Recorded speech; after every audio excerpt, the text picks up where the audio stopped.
You're listening to Inside of You with Michael Rosenbaum. Thanks for choosing this podcast. There's a lot of podcasts out there, and we've been around for a while. So thanks. If you're here for Laura Vandervoort, did I say Bort?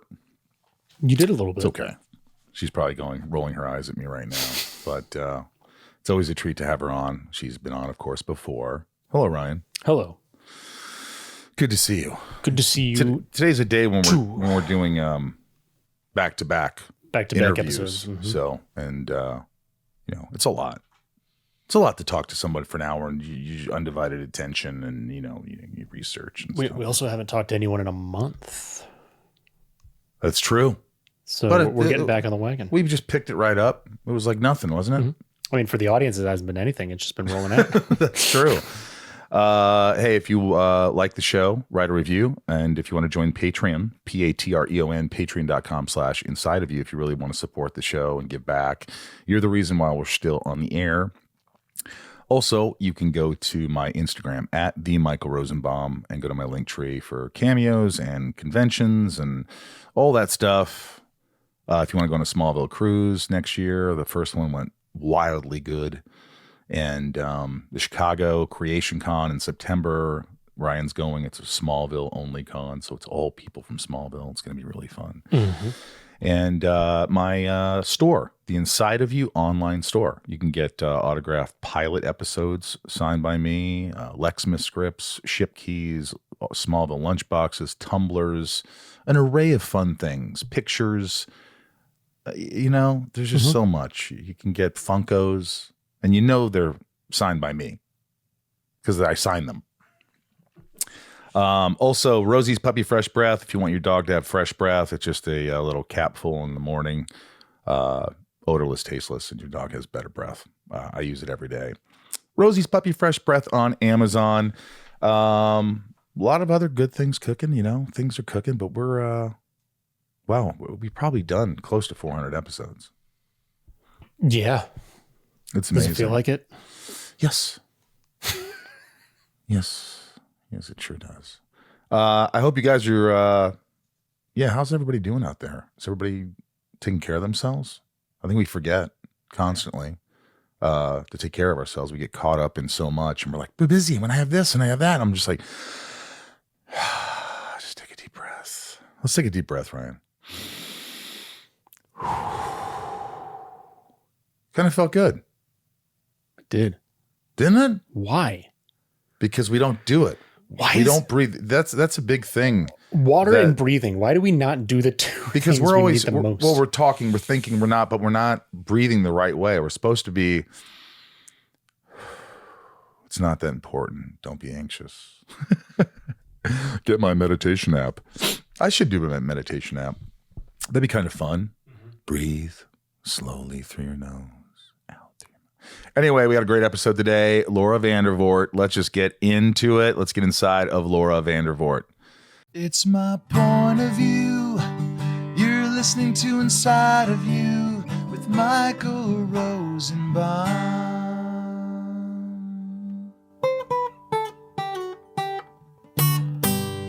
Inside of You with Michael Rosenbaum was not recorded in front of a live studio audience. Oh, yeah, I just saw you at a convention. I mean, we see each other. So it's weird. Yeah. I mean, we see each other intermittently and, we do these Q&As, folks, that are for all the fans at these conventions. And, I'm just sort of like a loose cannon, just kind of blabbing and, just trying to make it because I get bored. So I run out in the audience and it was fun how we all went out of the audience with mics, which is unprecedented. And no one does that. And I was like, no, let's do what we want to do. And it made it fun. Don't you think?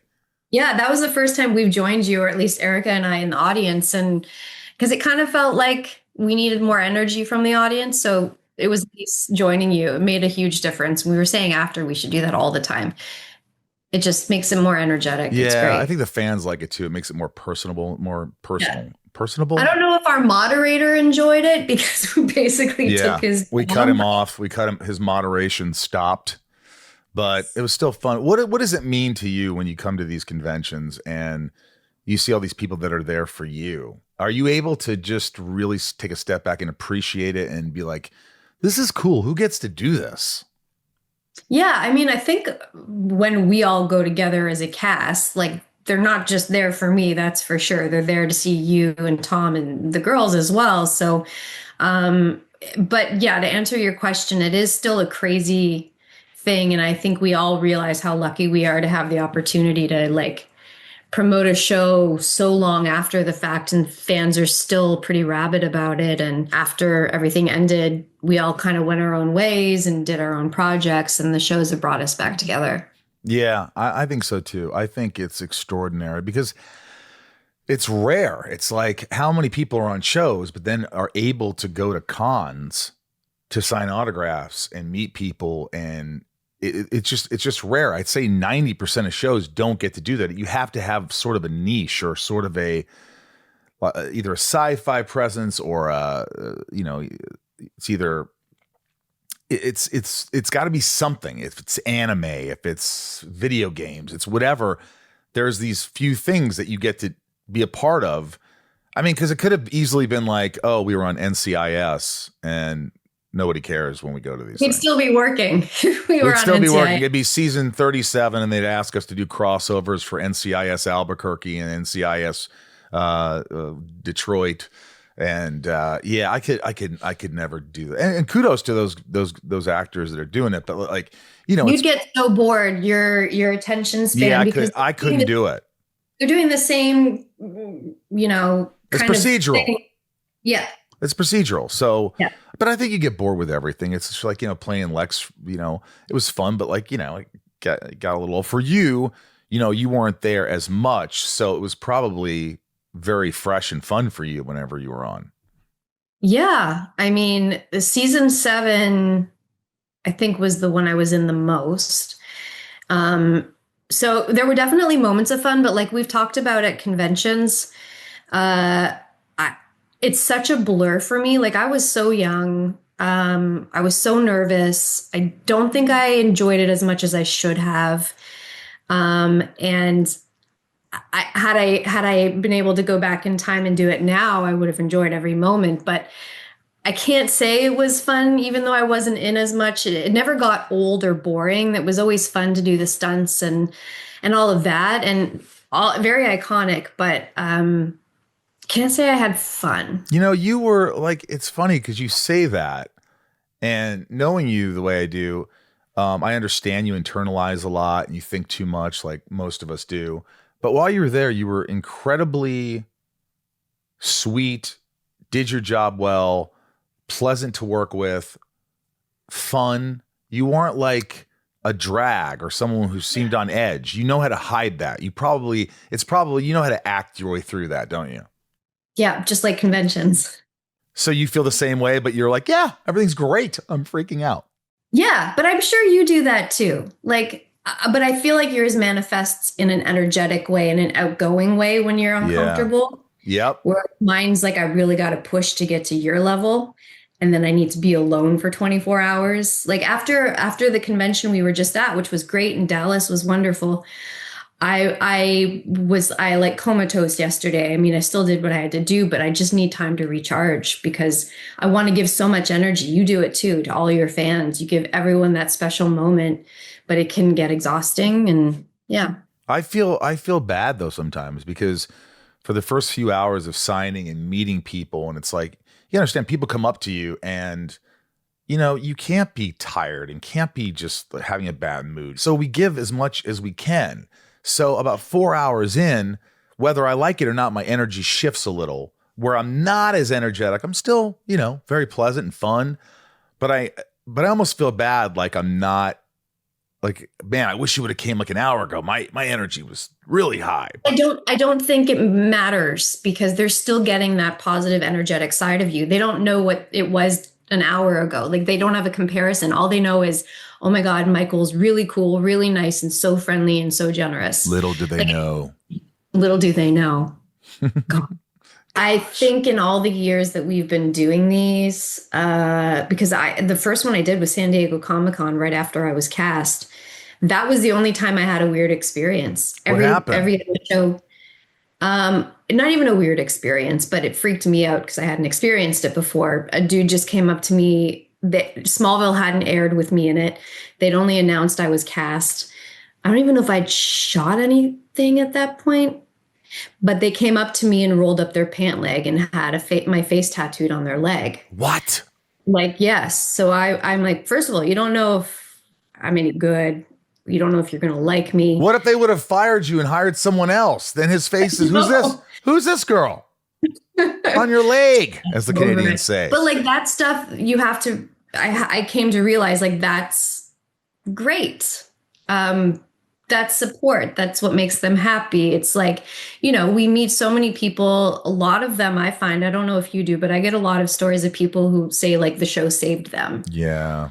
It's just, it's hard for me because I get emotional. I wear my emotions out on my, so yes, I understand. What do you do in those situations? Because like yesterday or Saturday, a woman came up to me and she said, I'm here. I just lost my daughter and I saw her face and she showed me a picture of her daughter and I just went and hugged her and I just kept it together. But it was like, telling me, and I think my approach, what's your approach when that happens? Same as you. I go around the table. I ask if I can hug them. I hug them and we step aside and we have a conversation about it. The table is there for a reason, but in those situations, I want to connect with the person. I want to, be there for them because it's very vulnerable for them to share something like that. Few women specifically this year come up to me and share some stories with them that are similar to something that I've recently shared. And we've cried together. I've cried. They've written me letters about their experience. So it's nice to connect. It actually makes me feel not alone when people open up like that. It just makes the world seem like a better place when we can be there for each other. Now, you've done a lot of stuff. I mean, V and Smallville and Bitten and Haven and Supergirl and V Wars. First off, what happened to V Wars? Because, you had Ian Somerhalder. You think that what a fan following he had, you think this is going to be a hit. What happened? I don't even know. I don't either. But do you ever really know? No. Why? Exactly. We did one season, and we did some reshoots like a couple weeks later, and it aired and people were excited. I have no idea what happened. I mean, yeah, you have Ian, like that's in itself, the fan base was there. It was a vampire show, which is his fan base. Like everything, it was great. I have no idea. It's just like V got canceled. The ratings were sky high on ABC. It was Marina Baccarin, Morris Chestnut, like Scott Wolf, huge cast, one season. Yeah, you know what I think it is? That's, it doesn't matter how big your fan base is because people like, for instance, I'll give you an example. I have two podcasts. I have the Talkville, Rewatch Smallville podcast, and I have Inside of You. A lot of people love Smallville and Talkville, and they'll say, "Oh, I love you and Tom on Talkville. It's great." And I go, "Oh, have you listened to my Inside of You podcast?" No, what's that? Like, or they haven't. So it's not to say that just because they loved Smallville doesn't mean they're going to watch everything you do. Now, there are some devoted fans. There's some people who really just are awesome and like your work and really do follow you, but it doesn't translate to the masses. So they loved Ian. They loved Vampire Diaries. I almost said diarrhea. Vampire Diaries, but like it doesn't mean they're going to like the next show he does and follow him if it doesn't fit what they, if they don't like a show, they don't like a show, or if it doesn't. So, but it's hard to understand because it seems like a slam dunk. For sure. And like, you have people that come up to you at conventions or fans just in life and they're like, whatever happened? Why didn't it last? Like, and they hate for you to say, I have no idea, but it's not like you have the producers calling you each directly saying, this is why it didn't work out. You just get the call saying it's done. Well, next time you see Ian at a con, why don't you just go up to him and go, "Hey, do you have any idea what happened? Do you Well, know?" I think he got the rights back to the show and wanted to try to make it again with different people. I don't know. Really? Well, maybe it will come back. Not necessarily different people like the actors, but different. Like production wise. Yeah. What is that sign behind you that says "fuck 'em"?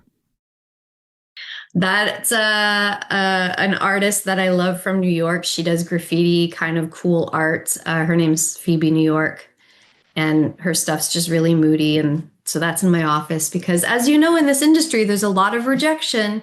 So I do my auditions right here, and I can look at that and just like let it go. Let it go. Now, do you think your approach to acting and working is a lot different than when you were younger, or even years ago, a few years ago, to how it is now? I mean, how much has changed?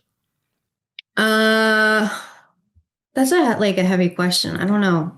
When I was younger, it was my world. It was my life. I had to be perfect. Why did you feel that way? Why did you feel like you had to be perfect? Are you getting all deep on me now here? I mean, because look, only because I suffer from the same thing. The exact same thing. I'm telling you, in therapy, I talk about, it's like I've learned that just be good enough. That's what I've learned as well, right? Like, so when I was younger, it was just like the expectations of the adults, right? As a kid, you want to be on time. You're working with adults, you're working adult hours, you have adult responsibilities as a kid on set. So I think that just like established how I go about this business. And every job, every audition was like, if I didn't get it, it was the end of the world. Now that I'm 40, and like I've had the experience in this industry for 29 years, I realize like you can't take it personally. Usually there's no reason, like it's not about you that you didn't book a job. And I try to just do the audition, and I literally will throw the sides out just to let it go. That's what I've always done. Yeah. Yeah. I used to keep them in a hope chest. Like, so it's the physical, tangible, like I'm done with that. If it's going to be there, if it's going to serve me, it'll come back. I need to move on. Well, see, you've already changed with the fact that, you used to put your sides, they call them for auditions, in a hope chest, but now you throw them away. So it's like saying, this is done.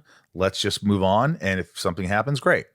Yeah, I think that's great. And I think that, to get deep, it's like, I thought people saying you're great or being perfect in my eyes, or whatever that meant, I thought that would give me self-worth. I thought it would make me feel good.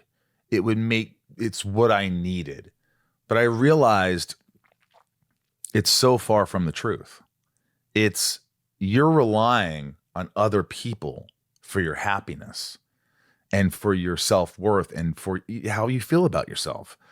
And it's bullshit. It really is bullshit. It's taken me so long to figure that out. And I think that it stems from childhood. I think not getting the attention, not getting the things you need as a kid. And I'm not blaming anyone, but I'm thinking, I didn't get that for whatever reason. I didn't get it. Was it directly? Was it, I don't think it was intentional, but I thought, hey, you're great in that. Hey, we want to cast him. Hey, we want you. That made me feel like I was something. Purposeful. And it's sad because that's not what life is. You're chasing something that is not real. It's not real, and it isn't important. It isn't important what they think about you. As long as you are kind, as long as you try to be a good person, as long as you do the right thing, then it's nice that you're putting that out there so people's perception of you is positive. Yeah. Yeah. We're leaving this planet alone. You have to be happy with yourself and who you were given the time you were given. And that for me, it's important to help people, make people feel good, make people feel seen, like just be a good fucking human being. Because at the end of the day, we can't take our jobs with us. We can't take our dogs with us. It's just you at the end of the day. And you've got to I'm getting dark, but when you close your eyes and it's your last breath, have to just be proud of who you are as a person, not like how much people liked you. Yeah, don't you feel like, I certainly do, and sometimes I have some time between these moments where if you do something for someone and you do it sort of altruistically, like if you just do it because you want to help someone, because you want someone to feel good, because you want to let them feel like they're okay, that makes me the most fulfilled. That makes me the happiest. Just helping someone and going, oh, I don't want anything from that other than for them to be happy. Mm-hmm. Doesn't that feel good? You know? Yeah. I mean, I have Adam in my life now, and it's like the best relationship that I've ever had. And in this relationship, it's easy. You want to take care of the other person. You want them to succeed and be happy. And there's no like selfish reason for me to do something for him. It's just wanting to give to each other. Yeah. And look, onto that. I mean, I've seen you date decent guys. I've seen you date not so decent guys. I mean, you know, guys that aren't like good. You know, relationships sometimes don't work, but it doesn't mean that the person's bad. But sometimes they are. They're not good. But it's a journey, and it's like it's taken me a long time and it's not about good or bad. It's about finding the right one that just fits what you need. Because I know for a long time you're like, oh my God, is this ever going to happen? And I felt the same way. So when did you know that this was, when did you know that this was right? I mean, we did long distance for the first year. So the fact that we were both wanting to put the effort in to travel to one another for an entire year there was something for sure there.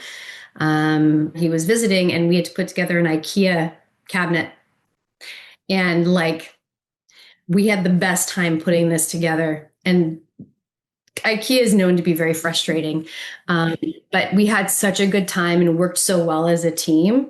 It's such a simple thing that I was like, this is my husband. Isn't that funny? It's like those little things. It's like, you know, I'll look at Jack and I'll walk into a room and she's sitting there holding Blanche and just hugging her and kissing her. And I'll just take a moment and I'll just go, that's awesome. I love that. That's cool. Or like just, there's something innate about a person that, you know, it makes it real when you see something and you go, we're not putting something on. We're not trying to be like, oh, look, look what I'm doing. It's like, that was just a moment. That was just being. And there are a lot of those moments. And I think that's good deeds or nice gestures or reciprocation, and not financially or anything like that. It could be anything. It's like, you know, oh, I got you. Really?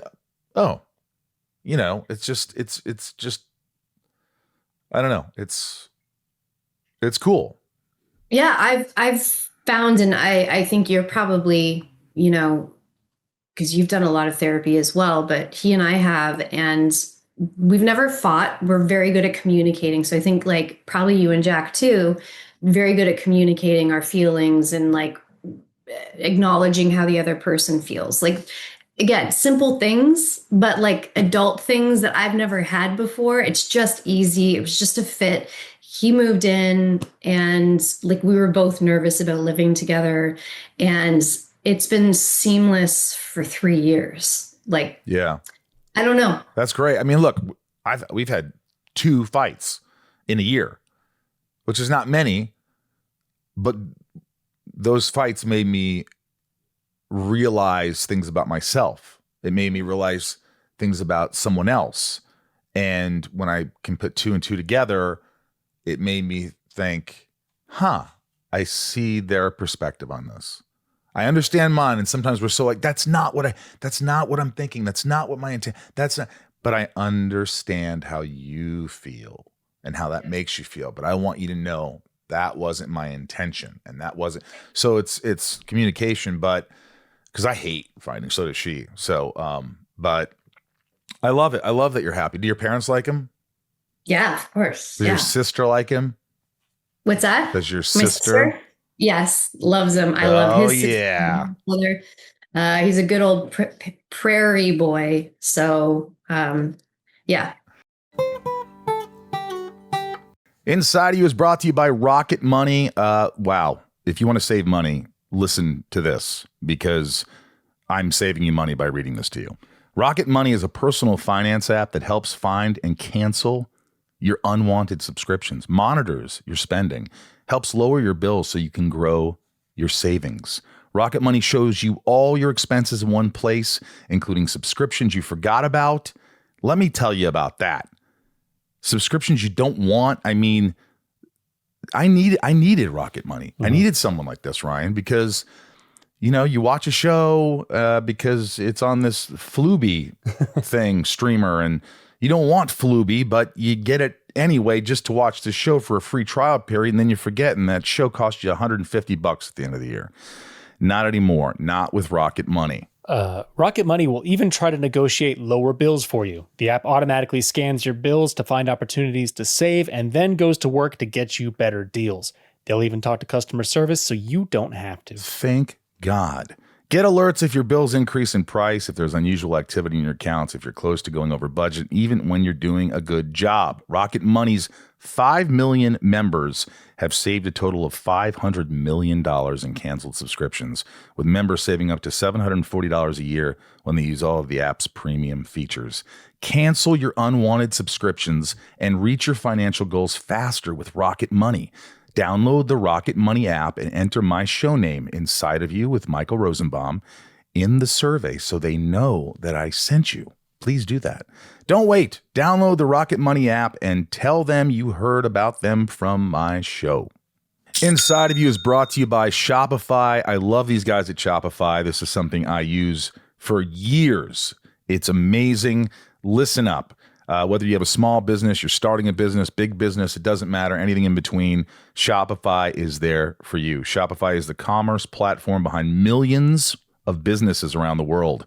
And, Ryan, 10% of all e-commerce in the U.S., from household names like Mattel and Gymshark to brands just getting started.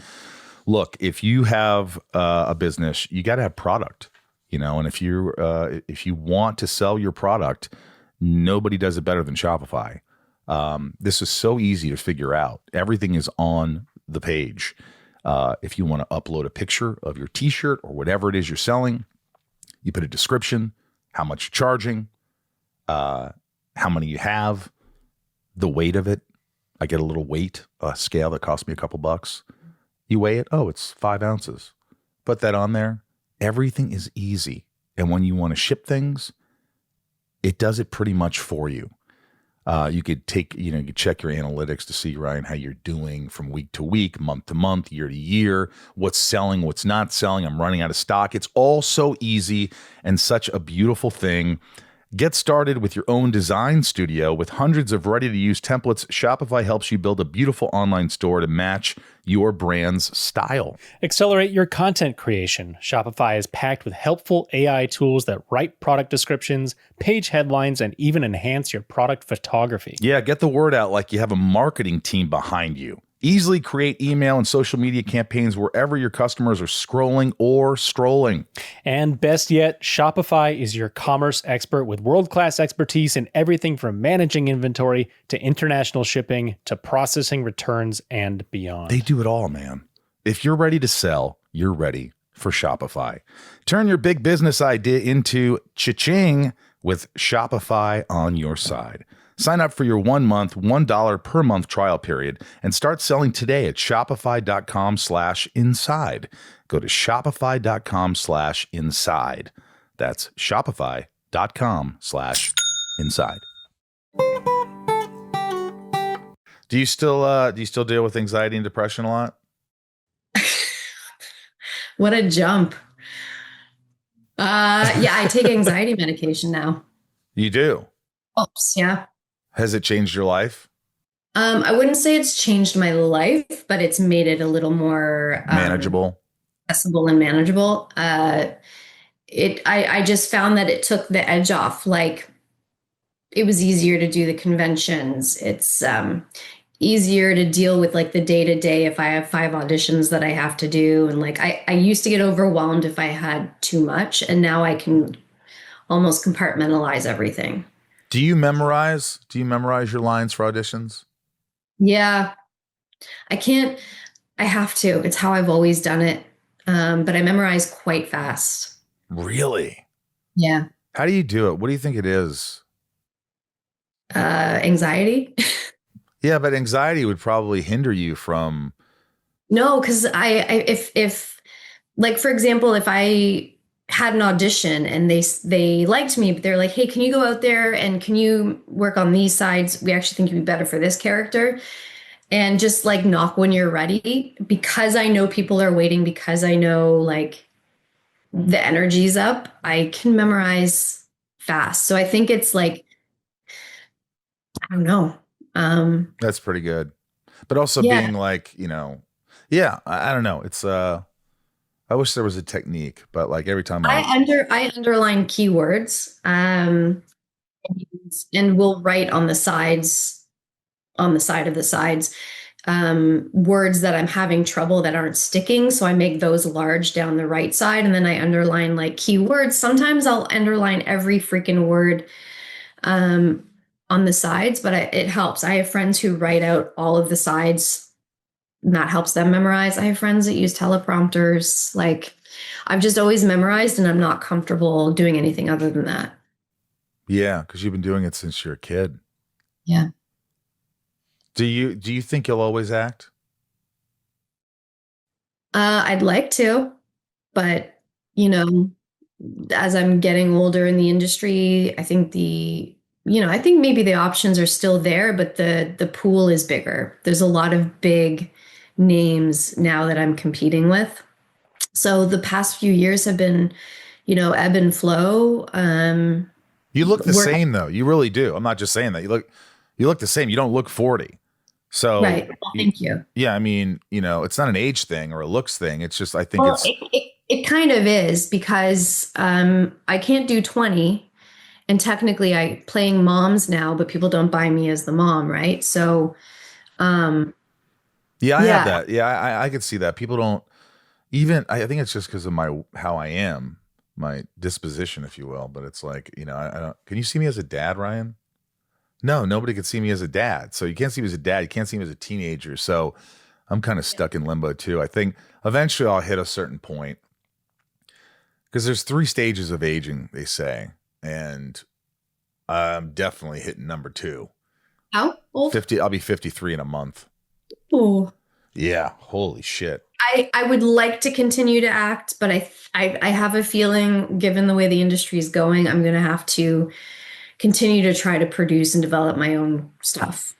Yeah, why not? Why not try to direct? Why not try to? I know that you were talking to me about you and Erica Durance are going to film something together. What's that? I can't say. But you want to do a project. You both want to do a project together. Yeah, we were both cast in it. Oh, so you're already cast in it. Yeah. Well. And it's a fun concept. But you can't say anything else? When do you think it will come out? When do you think you'll film? Maybe the end of this year? Scheduled to film in October, after the wedding. When's the wedding? September 6th. How many of your exes will be there? None. That's a joke. None. I don't have that many, by the way. No, you don't. You don't. Do you get bored easily? Yeah. But I also, on the flip side, prefer, like, well, I wouldn't say prefer, but would like to just lay on the couch and watch TV. But my brain starts going, and I start saying to myself, like, you need to be doing something productive. You need to be doing more. And so I can't enjoy the relaxation. So I get bored. Yes. All right. Yeah, I get bored. I get bored quite quickly and easily. I always ask this question, Ryan, but I'm waiting for like that answer, Like if you ever worked with any assholes and how you deal with it. and anybody who really rubbed you the wrong way? Um, I have a feeling I know. uh, It wasn't on our show, no, there was no one on our show. but it was another show. There was another show where I didn't particularly enjoy the person. What was it about the person that made you feel that way? No one will know what we're talking about. I think superiority. They had a lot of it. Holier than thou. Yes. And you didn't feel like they treated you with like real respect. Yeah. And how did that make you feel? That it was nice to see that there are shitty people out there and that we should continue to be the good people in the world. Like sometimes it's like, I guess, yeah, on set is a good example. When you see someone mistreating crew or in the hair and makeup trailer or anything like that, it makes me want to go above and beyond to be a better person. Sure. Right? Yeah. So I'm sure you've seen it too, but I've seen actors talk down to crew members, and I always end up going to apologize on behalf. But yeah, I've worked with plenty of people who aren't great. I haven't really worked with like full-on assholes. I think the good approach is to go, it's a shame. They're unhappy. It's an unhappy person. I feel bad for them that they're unhappy. I hope they figure it out. Yeah. Yeah. You don't know what someone's going through, right? Our job requires us to be like on and to do certain emotional scenes when we might have something else going on in our lives that is really making that tough. So maybe these actors or directors or whomever are taking it out on other people just because they're processing their own state and their own feelings. Which show that you've done or project would you love to revisit? That if they called you and said, hey, we're going to do 6 episodes or we're going to do another season of this, would you join us? What's the one show that you first thought about when I first started to ask you that jumped out? Bitten. You love Bitten. Yeah. Why? Yeah. That character in particular, Elena Michaels, it's not that I felt challenged by her because I've had other roles where I actually felt challenged as an actor. But Bitten feels super close to my heart as a character. Like Elena as a character felt very similar to myself. And I feel like a lot of the stuff that I was processing, she was processing, kind of like on Smallville. I was new and scared, and so was the character. In Bitten, she just had all the qualities that I admire in a woman. And she was a joy to play, and the cast was rad. Wasn't it? There were books, right? Yeah, it's based on a series of novels by Kelly Armstrong. So we did 3 seasons, and the 4th season would have been incredible. Our characters had twins. Like there was this whole other story to tell, but sadly it didn't continue. I mean, I hope it can come back at some point because there's so much more to tell for those characters. Were you heartbroken? Was I? Yeah. Yeah, we were at our wrap dinner with the studio. No. And our producer stood up and announced that we were done. Why would he do it at the wrap party? I know. He was pissed. That's why. This was a quiet, like nice dinner with the cast and everyone. And as soon as they announced that, I bawled so loudly in front of everybody and had to get up and leave. And then I was like, I can't go to the party now. Like, oh my gosh. Celebrate. That is awful. What an asshole. Sorry, creator or writer or producer. Why would you say that at the wrap party? Just call everybody individually and have a good time with your... What is that? I don't know why that timing was chosen. Maybe there's a reason for it, but Yeah, I was embarrassed after because I had such like a volatile reaction. Like I just sobbed. It's like somebody died in front of you. Yeah. And sure, maybe that's because it was my first lead of a series and whatever that meant to me. But it was more just like it was like a sudden heartbreak or death. It's just like finite. That's it. You didn't get to say goodbye as the character. You didn't get to tie up the storyline. You're just done. I remember, yeah, the executive, one of the heads of the studio called me about a show I did and just said, "Hey, we love you. The show just isn't compatible to what we're doing right now, and said a few things and think you're great, and we love the show, but we're not going to do another season." And I remember just going, "All right, well, dude, love you too, man, and consider me for something else, and great." And then I kind of felt a sense of relief, and then as time went on, I started to think, man, I was really lucky. That was a good gig. Yeah, it was a shame, actually. So it's almost like I didn't react, like I didn't feel a certain way when he told me, but it took time to understand and wrap my head around the idea of how lucky I actually was.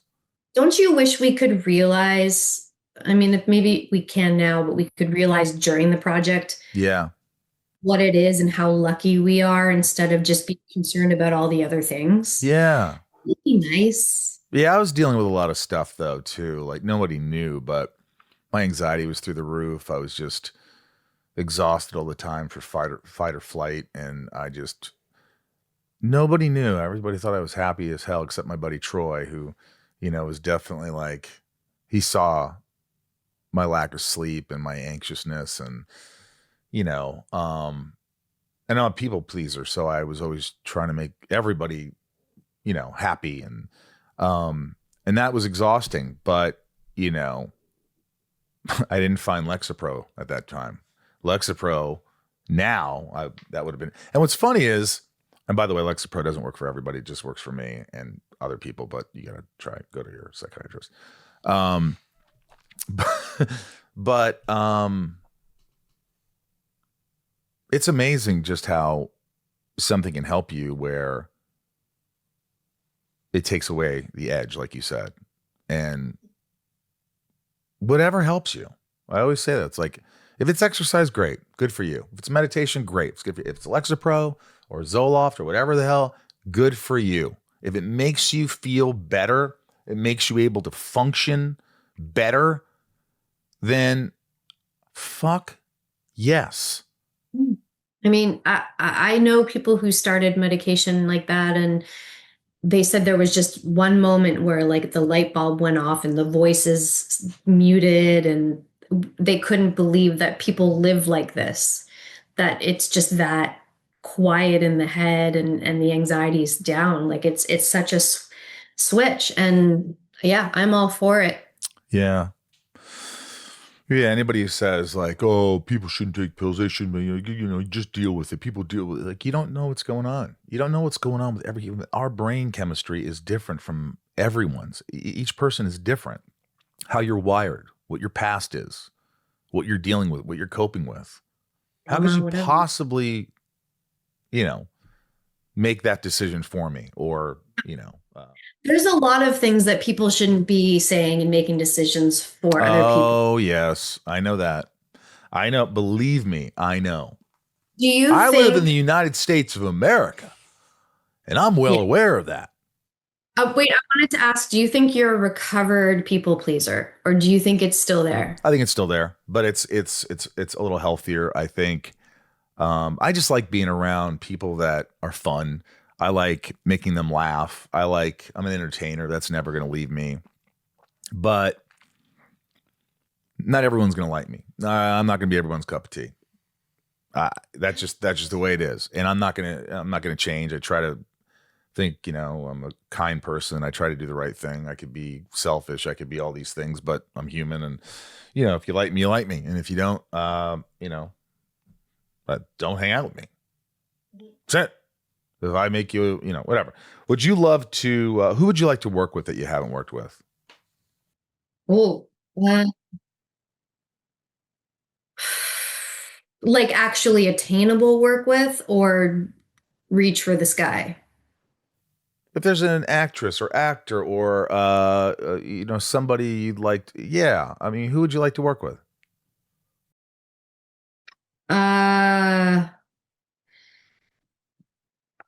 I mean, I would just say Meryl Streep, but like something more attainable. That is That's a tough. attainable. Why isn't it? It could happen. I never thought. It could happen. I never thought Clint Eastwood would cast me in his movie and direct me. I never thought, I'd work with. It's anything's possible. You never know what tomorrow brings. That's the thing. You may think, oh, I'm at a certain age or this and that, but you might be the exact person they're looking for at any given time. You don't know. And that's what's so exciting about it and so frustrating about it. You wish you would know, but we don't know. So we keep doing it and, hopefully have an element of fun and, but. I can't think of someone right now. I want to work with everybody, but someone that I did get to work with years and years ago who's doing a bunch of stuff right now and was supposed to be at the show with us this weekend is Walton Goggins. He's just such a actor. He's so free and so funny and so generous. I'd love to work with him again.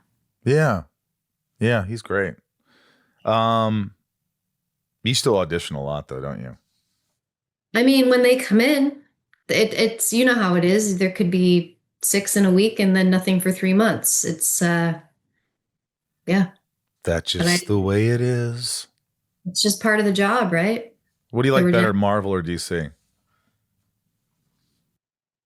I don't even really know the difference, which is really going to upset people. DC is Batman, Superman, Flash.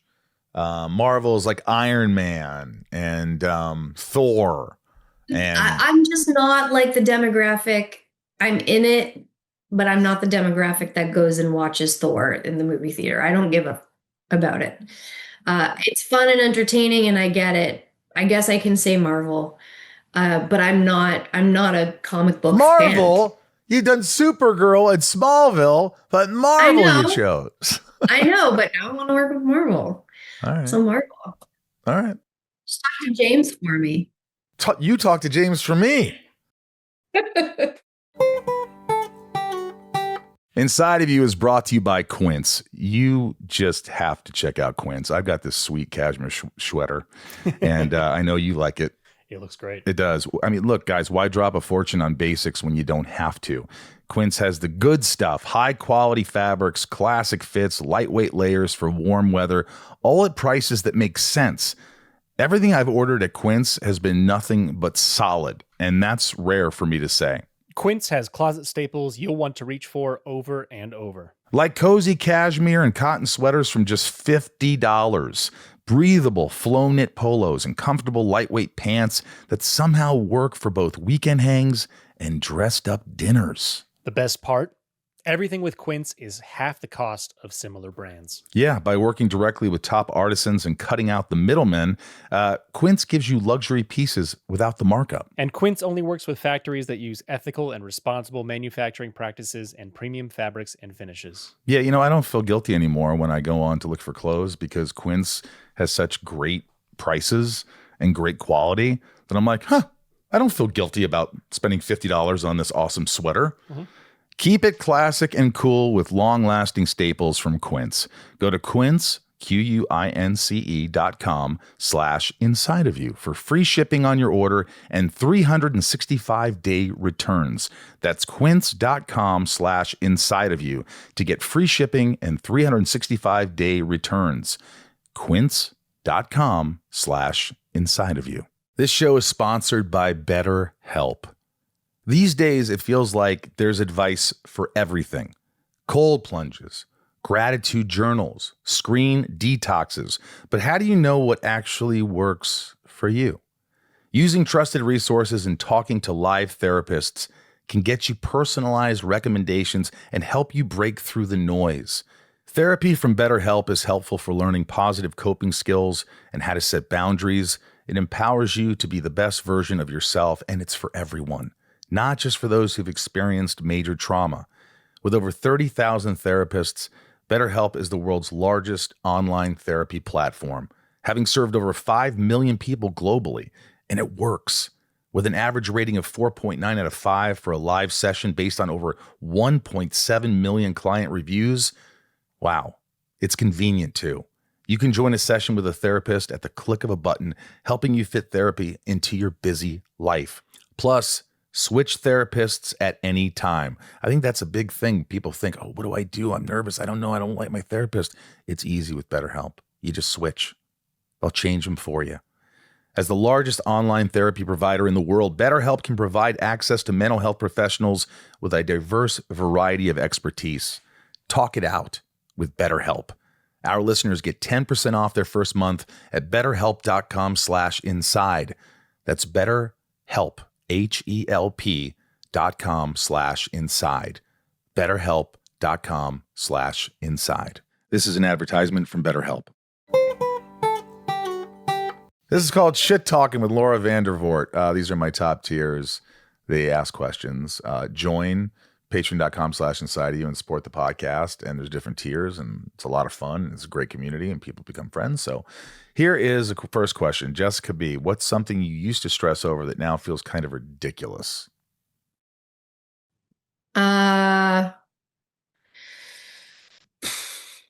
What people think. Yeah. I was going to say dying. Well, that's inevitable. So yeah, worrying about that. Yeah, but the older you get, you realize, you know what sucks is I'll look on Instagram and it'll say, if you're in your 50s, you might have 20 to 25 years left of your life on average. And I'm like, oh my God. I remember when I was in college going, I never thought about death. I'm like, I'm 19. I got the rest of I get so many years. And now you're like, wow. And then you start to really get dark and you go, wow, my mom's 78. So if she lives till 90, I might only see her 12 more times in my life. Don't do that. Huh? Don't do that. I know. I'm not. I'm trying not to. Niko P, when's the last time you had a really good laugh? Probably. I love making Tom laugh. And since that was just this weekend, during photo ops, I don't know what I said, but I said something and made Tom laugh. And then you guys said something. I don't know if you remember what I'm talking about. I'm sure. But it made me laugh as well. And I was like, that's so inappropriate. So that's probably, what was that, Saturday? Inappropriateness is the key to laughter. I can say it's inappropriate, but I still laugh.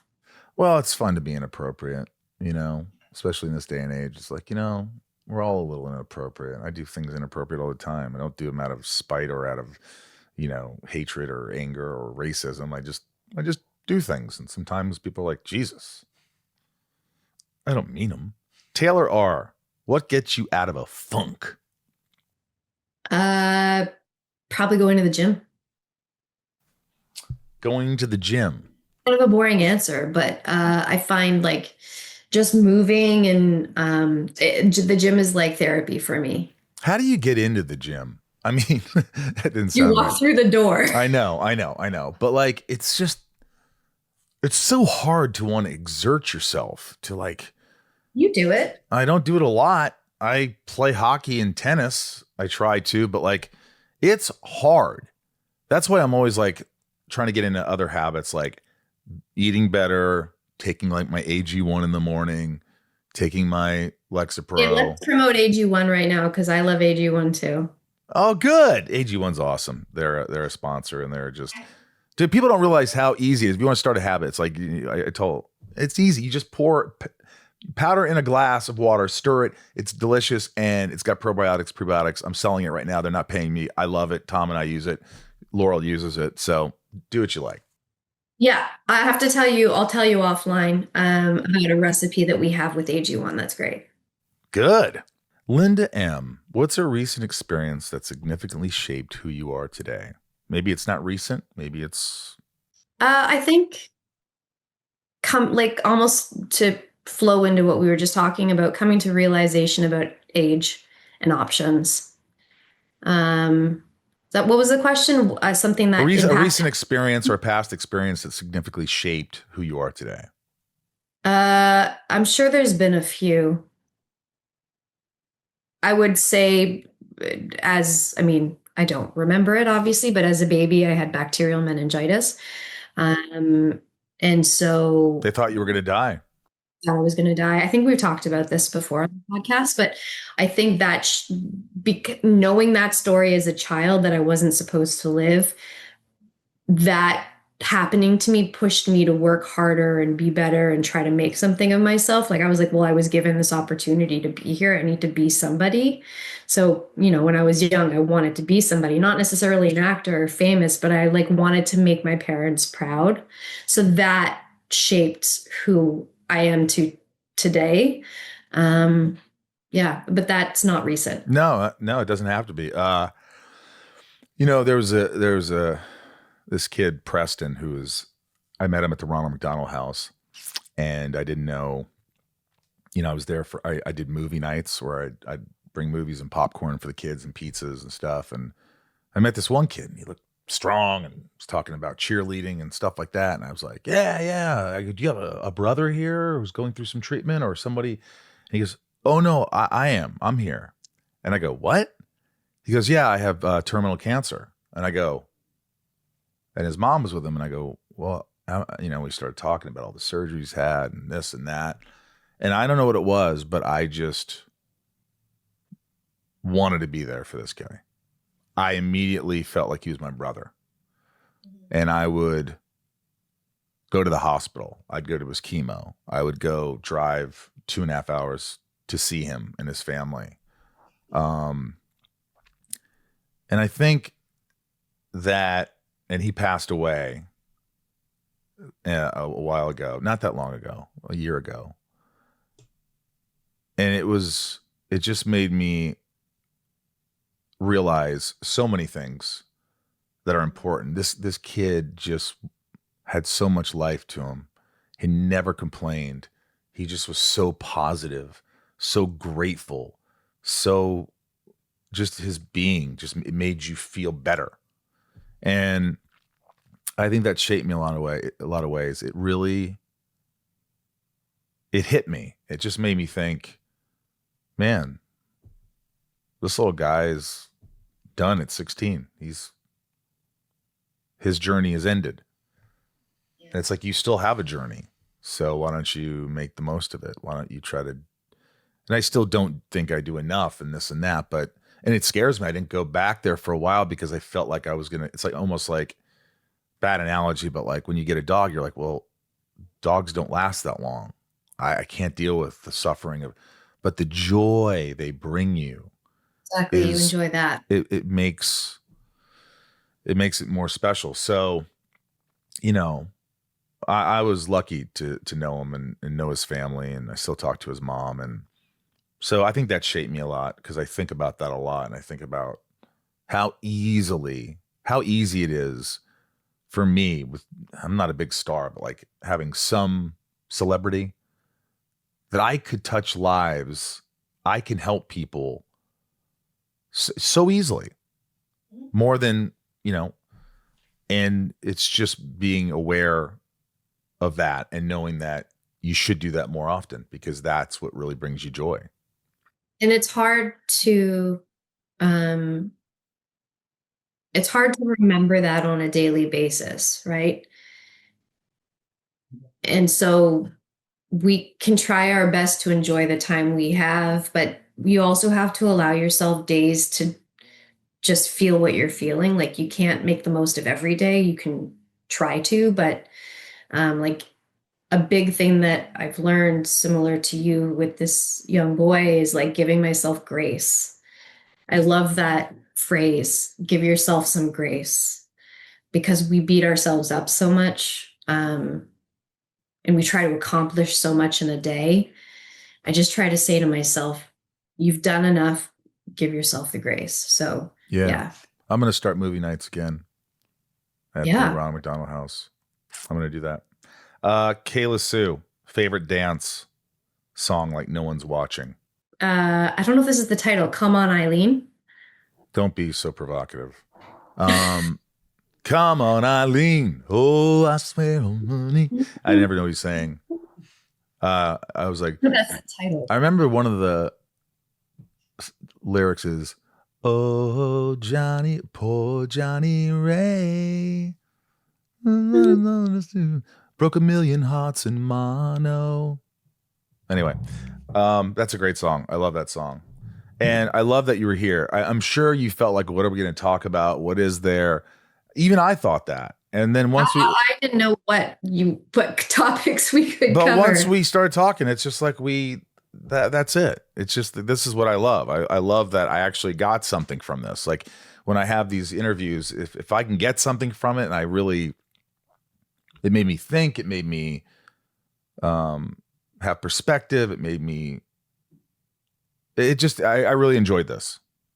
Yeah, I hope it's all right. I mean, I know we've done, and you've done with other people, like podcasts that are really exciting, but this one feels more mellow than we've had before, which is kind of nice. It didn't feel forced. It just felt like, two friends having a chat, catching up, and yeah, I thank you for being here. This was awesome. It really was great. Thanks for having me again. It's always great having her here. Laura, thanks again for coming on the show. I know we always talk about, you don't think we have anything to talk about, but we do. People always say that when they come back. They're like, I don't know, what are we going to talk about? I mean, I hope you didn't give me your whole life in an hour. They generally don't. Yeah. So, but thanks for being on. It was really insightful and fun. And congratulations on the wedding. You are married. Depending on when this comes out, but it's a month away. So this is coming out next week.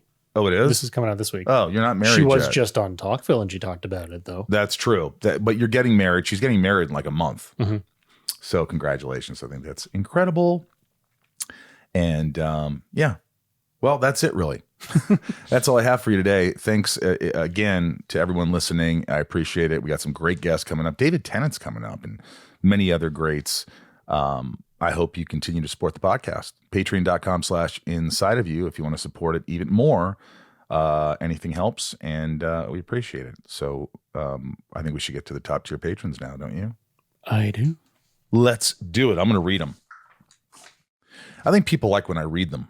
Do you think they mind if you read them too? I think you should just do it. All right. These are my favorite people in the world. Nancy D. Little Lisa, and by the way, thank you for all the messages about Blanche and her surgery, and she's doing well. And when this episode comes out, which is on a Tuesday, which is next week, I'll have gotten Blanche back. I get her back Monday, and I visit her almost every day. I give her a lot of kisses. Little Lisa, and I hope Daisy's okay. Praying for you. Yukiko. Brian H, thanks for the invite, but it was last minute, man. Jeez. Niko P, I can't believe Zach's driving. Rob I, Jason Dreamweaver. I think Weaver got the puppy fresh breath for his dog. He messaged me. Sophie M, Raj C, Jennifer N, Stacey L, Jamal F, Janelle B, Mike, just Mike, 99 more, Santiago M, Leanne P, Kendrick F, Belinda N, Dave Hull. Love my Dave Hull. Got to see Dave. Brad D, Ray H, Harada, Tabitha T, Tom N, Talia M, Betsy D, Rhiannon C, Michelle A, Jeremy C, Mr. M, Eugene R. Hope you're doing well. A cute little kid of yours. Monica T, Mel S, Eric H, Oracle, Amanda R, Kevin E. Kevin, you rock. Thanks for getting the Sunspin package. You can go to sunspin.com, but he's supporting Sunspin. You got the concert, or we'll do something, whatever we're going to do. Jorel, Jam and J, Leanne J, Luna R, Jules M, Jessica B, Charlene A, Frank B, Jen T, April R, Randy S, Claudia, Rachel D, Nick W, Stephanie and Evan, Stephen, Charlene A, Don G, Jenny B76, NG, Tracy, Keith B, Heather and Greg. Grether. Correct. L.E.K., Ben B., Pierre C., Sultan, Dave T., Brian B., T. Pow, Gary F., Niall M, Jackie J, Maria R, and Benjamin R. Thank you to the newcomers who were just joining Patreon and supporting this podcast. Without you, we couldn't do it. From the Hollywood Hills in Hollywood, California, I am Michael Rosenbaum. I am Ryan Taze, and I'm awake. He's awake. We're awake. Wave to the camera. We love you. And again, thanks for being here. Be good to yourself. We'll see you next week.